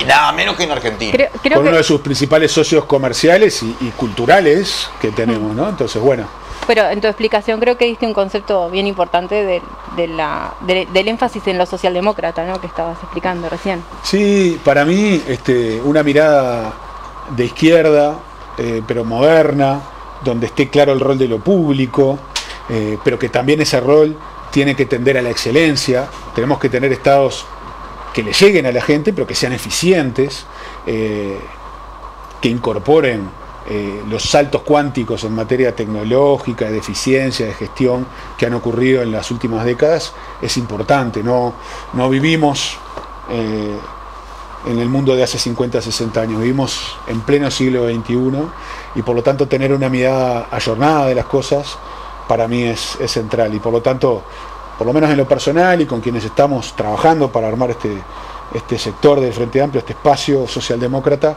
esa mirada es clave. Muchas gracias Pablo Ferreri, muchas gracias Mariano del Sanguinetti, gracias a todos y todas los que nos acompañan. Vamos a un corte enseguida, vamos con un café, vamos a tomar un café con Víctor Hugo Poppi Avelán. Firma Digital Habitat es una plataforma para que todos los usuarios puedan subir, firmar y enviar documentos con la misma validez que la firma presencial, garantizando que todos son quienes dicen ser. Solicitala sin costo en nuestra web e identificate por única vez en cualquiera de nuestros locales para poder firmar desde donde estés. En Habitat, hoy más que nunca, te hacemos la vida más fácil.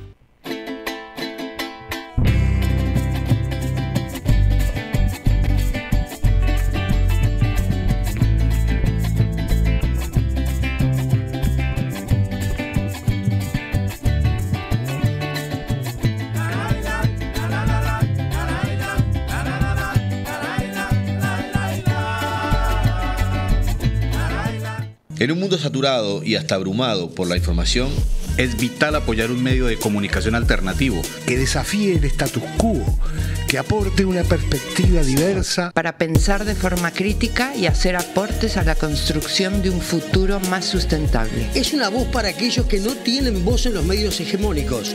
Es una plataforma para las ideas innovadoras y las voces disidentes. Apoyar a Caras y Caretas es fomentar la libertad de expresión y la diversidad informativa.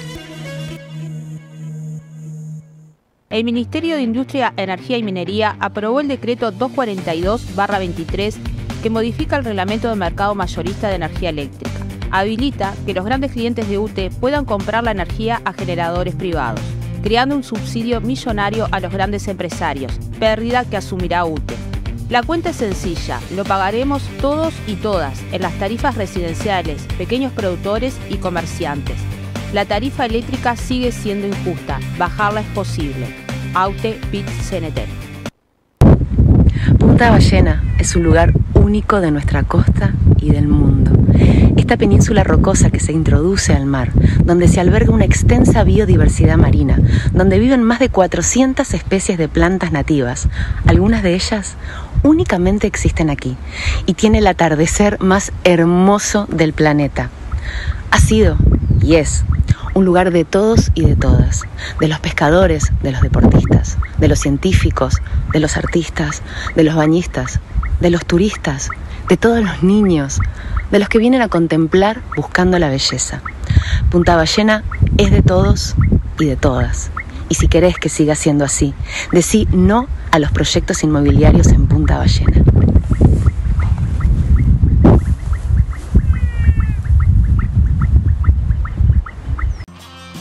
Atentos que vamos.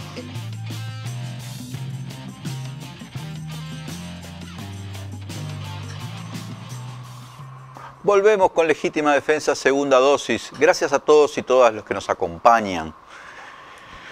Bienvenido, Víctor Hugo Popi Avelando. ¿Cómo te va? ¿Qué tal, Leandro? Bueno, mantengo la consternación. Yo ya la he manifestado a partir de lo que... el fallecimiento de Danilo el pasado viernes. Tal vez uno de los últimos grandes líderes del Frente Amplio que permanecía con vida. Vos hablas de 4 grandes líderes, ¿no? Sereñi, incluyendo a Pepe. Sereñi, Danilo, Tabaré y Pepe. Y Pepe. Tal vez Pepe más recientemente, en los últimos 20 años, se transformó en un líder indiscutible del Frente. Y Danilo y Tabaré también, a partir del 90. Bueno, en el año 89 ya Danilo había sido candidato a vicepresidente. Por todos los sectores, aunque él estaba en ese momento creo que en Democracia Avanzada, ¿no? No, estaba independiente, fue candidato a vicepresidente. A candidato a vice. Se lo llevaron todas las listas al Senado. Y la que tuviera más votos le daba el cargo. Y fue la 1001. Exacto. Y fue el año 89 el año en que Tabaré ganó la Intendencia de Montevideo. Un año que vos recordarás mucho mejor que yo, aunque yo, si bien era chico, recuerdo porque siempre estuve muy embebido en la política. ¿Cuándo volvieron? ¿Vos? No, después de la dictadura, pero recuerdo que, o tal vez sean recuerdos que me fui construyendo después a partir del conocimiento de la historia del Frente, pero me acuerdo que el Frente venía de aquella división en la que se había ido Hugo Batalla. Por lo cual los ánimos en el Frente no anticipaban la posibilidad de ese enorme batacazo que fue el triunfo del Frente Amplio de Montevideo. Sí, además porque Batalla había sido el sector más votado en el 84. ¿no? En ese momento, fines de los años 80, mi papá era director de CX30. Danilo había una columna, ¿sí?, donde explicaba economía. Yo me acuerdo mucho en la casa de mi familia, mi madre escuchaba mucho a Danilo, ¿sí? Era un gran comunicador de la economía, porque él, siendo ya un grado 5, había sido el primer decano, el decano más joven de la Facultad de Ciencias Económicas antes de la dictadura, cuando tenía 32 años, y esto estamos hablando después de la dictadura. Bueno, él fue destituido con la intervención, después de la dictadura retomó el decanato. Y siendo un experto en economía, un catedrático, explicaba la economía de un modo de que la gente lo entendiera, ¿no? Sí. Incluso en las interpelaciones que le hicieron, las exposiciones eran muy buenas. Ah, era un tipo que disfrutaba las interpelaciones. Porque era descomunal, ¿no? Era una interpelación, era descomunal. Tenía una capacidad expositiva. Siempre fue muy didáctico. Además, una persona inteligentísima, ¿no? Con su PowerPoint, ¿te acordás? Y bueno, lideró, yo creo que fue en el año 94, que fundó Asamblea Uruguay, sí. Con otros compañeros, algunos de los cuales, muchos de los cuales siguen todavía hoy en la órbita de lo que llamamos el sereñismo, ¿no? Sí, y fue el sector más votado en el 94, dentro del frente. Y planteó una renovación de la izquierda, ¿no? Yo creo que todo esto tiene que ver con los efectos que tuvo en toda la izquierda mundial, también en el Uruguay, la caída del muro de Berlín. Entonces él fue situándose entre una izquierda que planteaba la renovación ideológica, ¿no? Muy discutida. Eso que atravesó todos los sectores de la izquierda, lo que fue el reformismo y la ortodoxia, como muchos renovadores, ¿te acordás?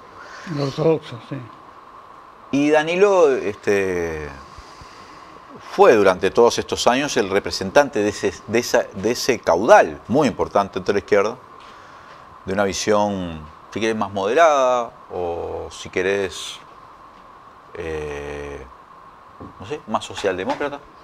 Sí, más moderada, de repente, más justo, ¿no? Pues yo creo que nunca se definió como un socialdemócrata.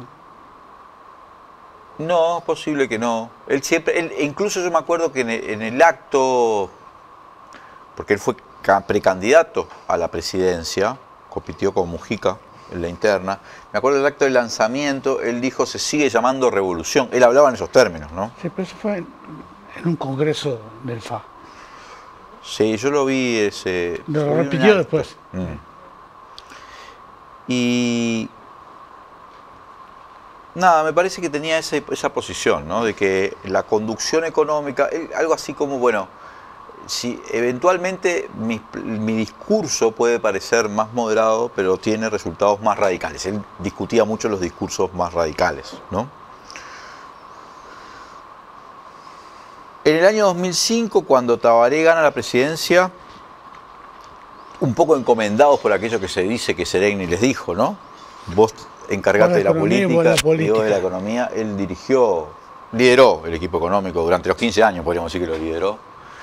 Y sus resultados en términos económicos fueron impresionantes, mucho más allá de todas las discusiones que sobreviven y subsisten en la izquierda en torno a elementos de la orientación económica. La política económica, sí, desarrollada, sí. Incluso recuerdo que, yo creo que, esto es una opinión muy personal, ¿no? Pero la designación de Astori como ministro de Economía, que la hizo Tabaré en un viaje que tocó España y después Washington. La hace desde Washington, ¿no? Calmó, no a la gente, calmó, porque el peligro era, lo que se vendía que era que la izquierda desestabilizaba todo. Y que además yo supongo que el poder económico iba a hacer lo posible por desestabilizar un gobierno de izquierda. Y Astori daba otra imagen. Por eso lo nombra Tabaré. Tabaré había tenido sus cortocircuitos con Danilo. Sí, tuvieron discusiones no menores. Acordate de cuando fue aquel referéndum, ¿no?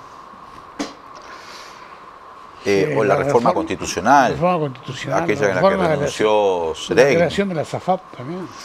Sí, pero más allá de todas esas discusiones que indudablemente Danilo expresaba una visión dentro del Frente Amplio que no era la única visión, muchas discrepancias yo tuve, muchas discrepancias con su pensamiento. Creo que él, como conductor de la economía, le brindó al Uruguay durante años, y me parece que es necio el que discuta eso, es una necedad discutirlo, un grado de previsibilidad, de certezas que no se lo había dado nadie en muchos años, ¿no? Uno decía, bueno, estando Danilo ahí, le daba tranquilidad a la gente. A la gente, no solo a los trabajadores, también a los agentes económicos. Si él te decía algo así como si te decía, tranqui que el dólar no se dispara, no se dispara. Si te decía otra cosa, era bastante impresionante eso en términos de resultados.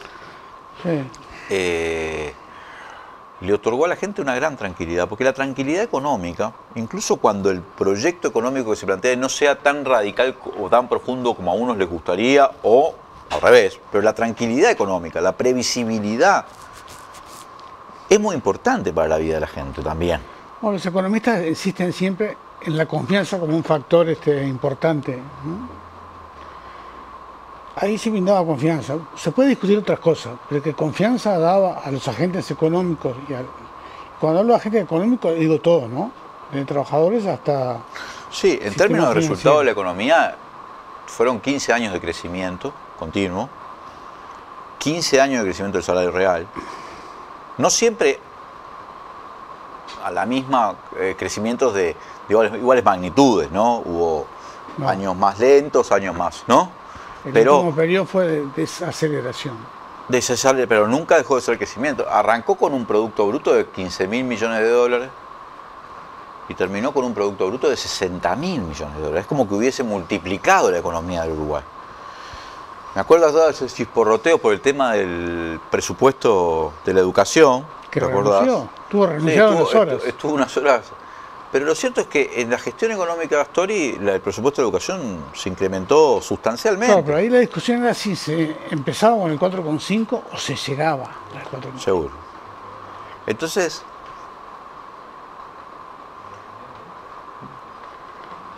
yo lo voy a recordar como eso, como uno de los grandes líderes de la izquierda, una persona profundamente frente amplista. Jamás amenazó con dar un paso afuera del Frente Amplio. Eso nunca. Sí, además te recuerdo una cosa, yo tengo mis discrepancias con Astori, muchas. Pero me acuerdo siempre una cosa, cuando la discusión, cuando las candidaturas entre él y Pepe, siempre existió la duda de qué iba a hacer Astori si perdía. ¿Pero en duda en quién? En gente, en el FA. En alguna gente, sí. En alguna gente. Y Astori le ha dicho, yo voy a estar donde el FA decida que voy a estar. Y fue vicepresidente. Y fue el candidato a vicepresidente. Y se entendieron muy bien, además. Hicieron un tándem con diferencias también, ¿no? Sin duda, la parte de las empresas públicas hubo diferencias. El CIR también. Pero gestionaron con bastante armonía, ¿no? Porque uno podría pensar que iba a ser un escándalo. No está, pero los dos eran conscientes de que era necesario eso, ¿no? Bueno, manejaron sus propias discrepancias. Lo vi muy emocionado el viernes a Pepe, a horas de su fallecimiento, que lo entrevistaba a la prensa. En fin, una gran pérdida, un hombre que indudablemente va a extrañar este país y que contribuyó mucho. Es una generación que se está yendo, ¿no? Sí. Popi, hay otros temas en estos días que me parece que tenemos que analizar. Ha sido una semana muy intensa en términos políticos, a partir de que el sábado pasado, nosotros te acordás que segunda dosis de la semana pasada, el domingo, se había grabado antes del retorno de la calle Pou. Mucha gente que lo vio decía, ¿por qué no están hablando de esto? Bueno, porque ya había sido grabado. Y no se podía anticipar todo, aunque preveíamos que algunas cosas podían suceder. ¿Te acordás que incluso dijimos, si es que cuando salga este programa todavía siguen estos ministros en pie? Bueno, llegó la calle, ya sabe la gente, la conferencia de prensa, aceptó las renuncias o los renunció, yo que sé, nunca sé. Yo creo que lo que vos decís es justo, los renunció, porque el clamor entre propios y ajenos hay que sacarlos, ¿no? También fue su última línea de contención, ¿no?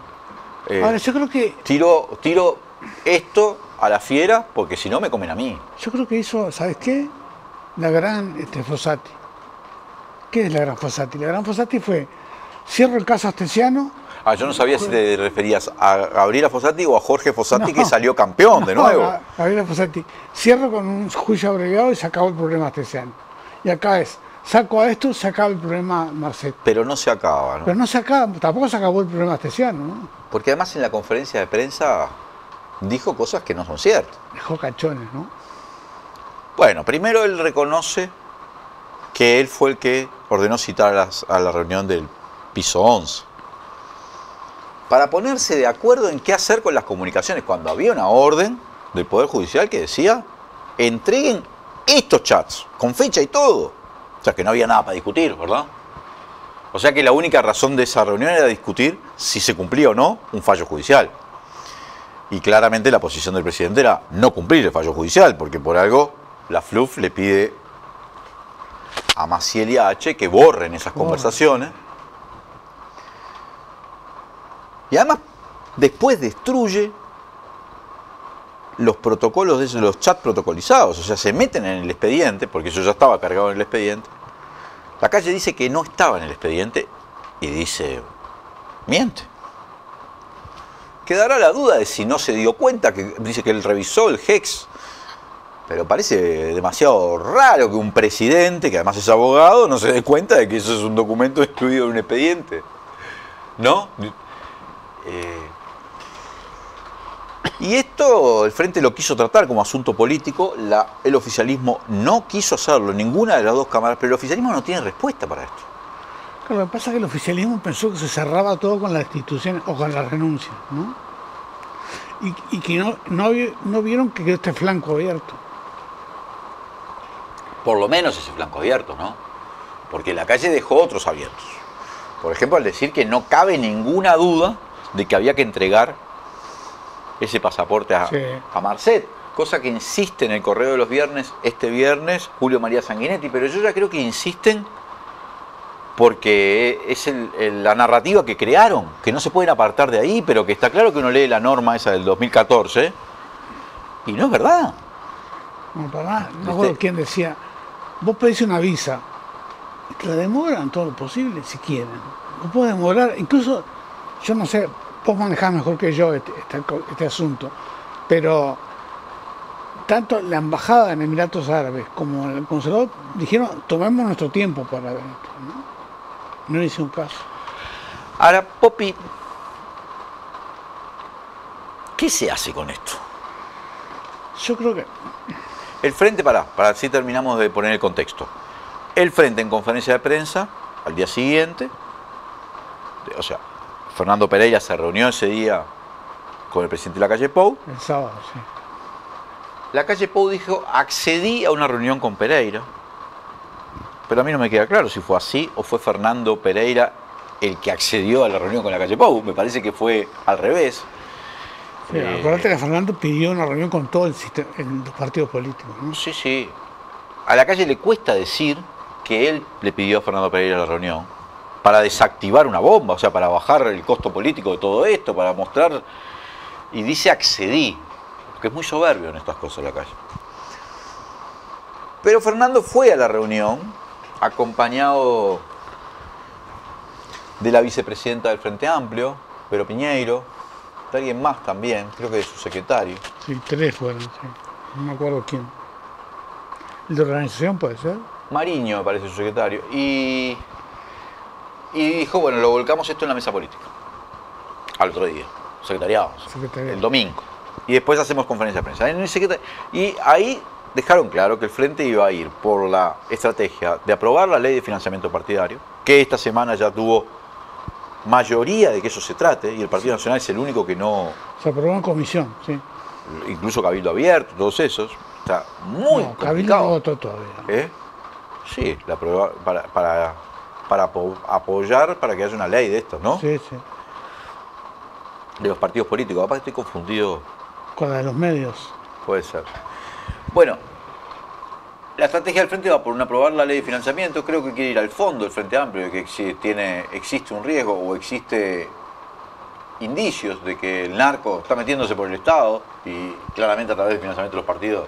Al menos de la experiencia internacional, ¿no? Ahora, el problema es cuál debe ser la respuesta, ¿no? Pero dejó afuera el Frente Amplio la posibilidad de activar el artículo 93. Por lo menos dijo la expresión, ante una pregunta de Georgina, que le hace a Fernando Pereira, Georgina Mayo, él dice, no estuvo en carpeta ni está en carpeta. Ir a juicio político. Pero el lunes la DPA o el fiscal de corte, ¿te acordás que había separado la declaración de Hacha el fiscal Alejandro Machado? Tenía que definirse, abrir una nueva causa con el tema de la destrucción del documento, y efectivamente la DPA manda al propio Alejandro Machado, porque era donde estaba la otra causa, esto es como una especie de causa lateral, y ya adelanta que puede ser citado. Que va a haber citaciones. Y el presidente puede ser citado. Claro que puede, sí, pero que va a ser citado. No me queda claro en qué carácter. Podría ser en carácter de indagado, eso no está impedido por la Constitución. No puede ser acusado, imputado de un delito, pero sí puede ser indagado. Aunque supongo que habrá interpretaciones sobre esto, pero es lo que me dicen a mí penalistas. Y ahí la semana empieza a complicarse, ¿no? Porque supongo que la oposición, el Frente Amplio, va a esperar a ver qué surge de esta... Sí. Un riesgo que hay, viendo la experiencia de otros países también, es que si no marcás muy claramente la línea divisoria, corrupción a nivel gubernamental no puede ser, nosotros estamos contra eso, la oposición tiene que decir eso, la gente interprete que son todos iguales. ¿Qué gente interpreta eso? La gente común. ¿Pero cuánta gente interpreta eso en el Uruguay?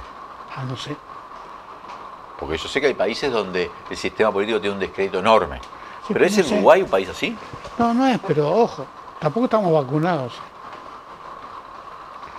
Yo creo que la actitud del frente tiene que ser más clara.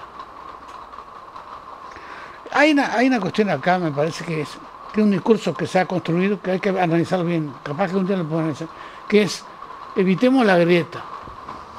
No es el discurso. Ahora, una cosa es evitar, abriendo grieta, igual se negocia siempre. ¿Qué quiero decir? Grieta había entre los vietnamitas y los yanquis. Negociaban en París mientras estaban en guerra, y eso sí que era una grieta. Estoy razonando a ultranza, ¿no? Lo estoy diciendo un poco casi al absurdo. Pero la grieta no implica que no haya conversación, ni diálogo, ni negociación. La grieta separa muy claramente los tantos. Nosotros pensamos esto, ustedes piensan esto. Ante esta respuesta del Frente Amplio, que uno puede considerar, si sigo la línea de tu razonamiento, como demasiado, no sé si tibia o... cautelosa, incluso demasiado. De todas maneras, el oficialismo puso el grito en el cielo a través del ministro Javier García, del propio Sanguinetti, plantear que el Frente Amplio ya estaba jugando con deslealtad institucional, ¿no? Pero eso es propio de... Fíjate vos cómo... Y bueno, pero cuando vos hablas de la grieta, tenés que ver cuándo son los actores, ¿no? No puedes dejar que los términos discursivos los maneje el gobierno o la derecha. Hay un terreno de lucha cultural ahí que hay que... Pero te pregunto, donde vos viste que el Frente Amplio dijo, bueno, no vamos a ir tanto, como amenazar con el juicio político, la derecha, o sea, el oficialismo en Uruguay, igual consideró que era impresionante. Y si fuera el juicio político iba a ser peor todavía. ¿Qué esperaba? ¿Una conferencia del Frente Amplio donde dijera, estamos súper conformes con estas renuncias? ¿Quedó otro por esa? Pero fíjate cómo se maneja la derecha. Fíjate en la reforma, en todo este tema del plebiscito de la reforma constitucional. Dicen que se plantea expropiar los ahorros individuales. Y no es cierto. ¿No? Y lo manejan igual. Entonces acá también van a decir, vos desestabilizás, vos querés romper los mecanismos de convivencia democrática. Y no es cierto. La democracia es conflicto. La democracia no es sin conflicto. La democracia implica conflicto. En determinados marcos, ¿no? Pero no hay que tenerle miedo a eso. Yo te digo, si sigue avanzando la investigación judicial, y se confirma lo que todo el mundo sospecha, para mí es evidente además, y es que se organizó una reunión por el propio presidente en el piso 11 para eliminar pruebas, para incumplir un fallo de la justicia. No, pero eso es terrible, ¿eh? Y estamos ante ahí sí que hay un tema institucional, ¿no? Es descalificador. Quizá es más descalificador si se llega a terminar de probar que hubo participación de jerarcas por motivos non santos en el fondo del asunto, en otorgar el pasaporte al narcotraficante. Pero dejando aparte eso, suponiendo que eso hubiese sido un conjunto de errores políticos o malas lecturas de la ley, todo lo que viene después es de una gravedad desde el punto de vista institucional. Acordar mentir en el Parlamento. Pero eso yo creo que si se confirma lo del piso 11, eso es crisis institucional. Está bravo, ¿no? Porque ocultar la información a la justicia desde el poder, desde uno de los poderes. Desde un poder, porque ese sería el escenario. Quedaría que en una instancia, en agosto, los integrantes del Poder Ejecutivo se concertaron para engañar al Parlamento en una interpelación y ocultarle pruebas. Y en otra instancia, el 25 de noviembre de 2022, en el piso 11, es decir, en el piso de donde funciona la presidencia, en una reunión citada por el presidente, suprimieron pruebas para escondérselas a un fallo judicial explícito que dice entreguen las comunicaciones de esta fecha. O sea, es un alzamiento contra un fallo judicial del presidente de la República. En la que él dice que pasó a saludar, ¿no? Que seguramente pasó. Bueno, pero él mismo dijo en la conferencia de prensa, yo cité esa reunión para que se pusieran de acuerdo. ¿De acuerdo en qué? Si el fallo decía entreguen las comunicaciones de tal día y de tal día. Solo te pones de acuerdo en no entregarla o en entregarla. O decir que no existió nunca. Pero es que no puede.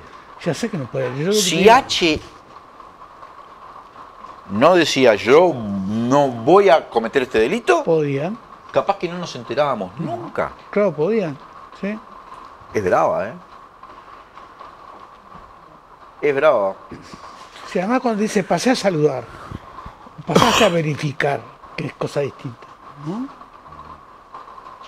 Pase a saludar, Pop.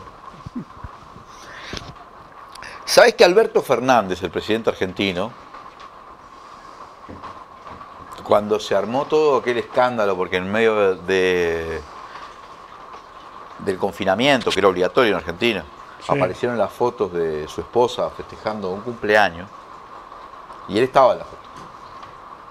Él dijo lo mismo. No, yo solo pasé a saludar. Y es muy distinto para mí Alberto Fernández que la calle Pou. La gente pensará lo que quiera, pero yo tuve el placer de conocerlo y considero que no tiene nada que ver desde el punto de vista de su orientación y cosas. Pero más allá de eso, eso fue el final de su carrera política. Ya está, después de eso ni siquiera se pudo presentar como precandidato. Perdió la confianza de la gente. Y es menor, en última instancia, que se haya hecho un cumpleaños, claramente había confinamiento obligatorio, la gente realmente no podía ni salir de sus casas, ¿no? Y en el medio de la pandemia y ve como una figura política hace un cumpleaños. Pero sabemos todos que en el medio de los confinamientos hubo mucha gente que hizo esas cosas, fiestas, cumpleaños, había fiestas clandestinas. Entonces entra dentro del terreno de lo que está mal, pero está mal como ejemplo, pero no es un delito. Esto estamos hablando de que el presidente organizó una reunión para destruir pruebas, para escondérsela a la justicia. Desde el punto de vista, no tiene arreglo. Que es lo que delito penado con 3 a 10 años de penitenciaría. Está bien, pensé que otra cosa que es problemática es cómo alineó a la coalición hasta ahora. Tengo una hipótesis sobre eso, ¿sabes? Sí. Si el Partido Colorado fuera un partido competitivo, como lo fue durante 100 años, lo estaban masacrando a la calle Pou. Pero el Partido Colorado y el Partido Cabildo Abierto hoy están en una posición tan marginal que no les queda ninguna perspectiva que no ser furgón de cola del Partido Nacional, que es básicamente del herrerismo. Entonces, ¿qué tanto lo pueden masacrar? Ahora, si tuviesen un poco más de fuerza, pero lo estaban apaleando. Lo estaban apaleando, era como le hicieron porque vamos a ser claros, en otros gobiernos de coalición. Le hicieron eso a los blancos en el 94, le hicieron lo mismo a Jorge Valle en un momento. Porque ¿quién compite? El tema es que no tienen perspectiva. Es más, creo que se siente con más autoestima, aunque no le dan las encuestas, Cabildo Abierto, que se los mantiene diciéndole, no me convence, dice. Algo, sí. Le gusta todo, pero mantiene esa actitud. Pero creo que la debilidad del Partido Colorado es tan grande que tienen que bancar cualquier cosa. Porque no olvidemos... Y dejar sola a H, ¿no? Que la persona que demuestra esto es una integrante del Partido Colorado.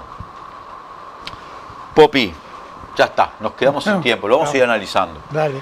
Antes de irme, le recuerdo a la gente que están todavía abiertas. Hay lugares todavía para viajar al norte de España y Portugal con una excursión con Legítima Defensa. Esto de Conociendo el Mundo con Legítima Defensa. Pedí la información en el 092-982-986.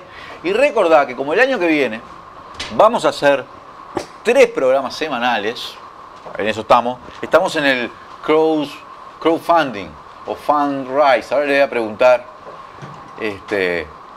a los compañeros acá expertos en economía que tenemos en nuestro estudio. No. María Noel que se quedó.